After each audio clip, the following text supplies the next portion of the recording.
nosso querido Vitor Hugo Fernandes. Oi, Fernando, tudo bem? Boa noite.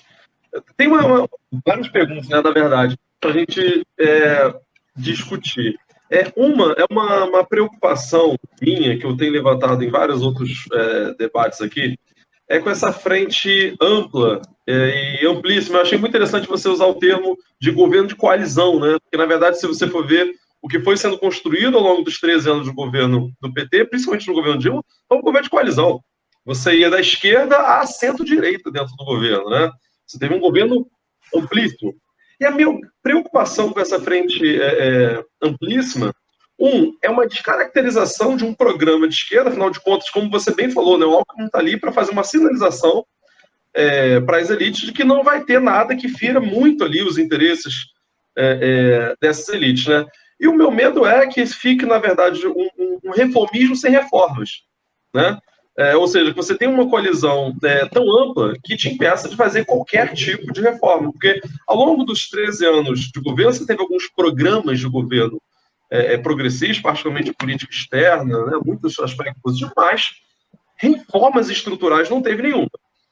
E reforça para mim a ideia de que nesse governo de frente amplíssima, a gente não vai ter nenhuma reforma estrutural. Afinal de contas, você tem Alckmin. Afinal de contas, você tem, enfim, dialogar com o Centrão. Aí vai depender do Congresso. Só que a gente sabe que a esquerda não vai fazer nem de longe maioria no Congresso. Uma boa expectativa dá, sei lá, 180 deputados, 160, somando os partidos de esquerda, e mesmo assim o PSB é parte direita, parte esquerda.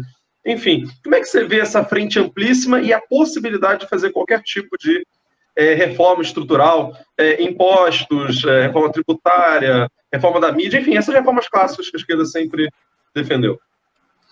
E a revogatória, né, seria também, né, se pudesse. Sim, da trabalhista, etc. Vitor, você tem toda a razão. Dá medo, né? Dá medo. A gente está descendo uma montanha russa e alguém está pedindo para a gente levantar as mãos e largar o carro, né? E pedir para confiar. Dá medo. Mas eu quero lembrar duas coisas. Primeiro, nos governos do PT, o processo de aliança e de negociação se deu sempre após o processo da eleição, a partir de uma visão muito pragmática do parlamento. Acho que o Lula já disse isso várias vezes, que ele gostaria de governar com um parlamento só de esquerda. Mas quando você vai no parlamento e percebe, como você mesmo disse, que a gente não vai fazer nem 180 deputados, então você precisa efetivamente viabilizar os seus planos, a sua situação de governo. Vai depender das prioridades que você alocar ali dentro, né? Porque a esquerda não deve ter maioria lá dentro para fazer isso. Esse é o primeiro momento na história do PT que nós estamos fazendo uma frente ampla antes da eleição. Isso tem um perigo. A gente assumir determinados compromissos que depois não vão nos dar a condição de governabilidade dentro do parlamento, porque o resultado do esforço político vai estar desconectado no tempo do projeto inicial da barganha. Então isso vai trazer um certo problema para o processo de negociação. Agora, a questão de reformas estruturais no Brasil ela é muito mais profunda do que qualquer tipo de aliança popular, qualquer tipo de aliança política. Veja que a gente não consegue fazer reformas há muito tempo. Olha, a última reforma que a gente, talvez que a gente possa falar estrutural, é o Pacto Constitucional. Porque depois disso o que nós tivemos foi um reformismo muito manso, né? E eu concordo contigo, vai ser muito difícil a gente conseguir modificar algumas dessas coisas pontuais. Mas veja, a gente não pode comparar com o que nós gostaríamos que acontecesse, mas com o que tem efetivamente possibilidade de acontecer. Nós estamos vivendo um pesadelo, Vitor. A seguir o que está acontecendo aqui, não existe Brasil, né? Então, eu tenho a impressão que mesmo que a gente não consiga força para fazer as reformas, ainda assim, se a gente conseguir pacificar o país, elevar o poder de compra da população mais pobre, aumentar os níveis de emprego e, obviamente, o PIB, investir bastante em educação, a gente pavimenta uma noção política para no próximo mandato efetivamente ter condições de disputar a possibilidade de fazer reformas, porque você sinaliza muito bem, ganhar a eleição é uma coisa, ter maioria no parlamento para fazer as modificações que são necessárias são outras. Agora, mesmo que o PT não fizesse esse acordo, ele não teria condições de fazer as reformas por ele mesmo. Você entendeu o que eu estava dizendo? Porque historicamente nós temos essa questão. Agora, uma coisa que eu concordo com você é o seguinte, frente ampla é como carro.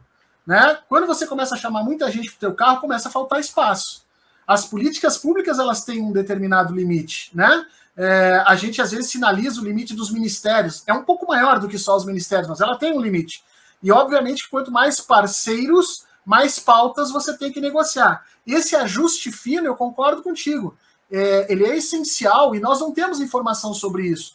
Mas, nesse momento, eu acho que é o que de melhor a gente conseguiria fazer. De outra forma, Vitor, eu tenho muita desconfiança se a gente conseguiria efetivamente vencer Jair Bolsonaro da forma como a gente está tendo. Não vejo possibilidade da gente fazer grandes reformas nesse governo Lula. Mas só desfazendo a loucura que Bolsonaro já fez, do ponto de vista das condições da população, eu acho que já vai ser um ganho. Agora, temos que focar efetivamente em puxar eles para o nosso lado. Quem sabe dá, né? Quem sabe não faz 400 deputados. Já pensou? Que bem otimista, bem otimista. Agora, fora da casinha, né? Por falar em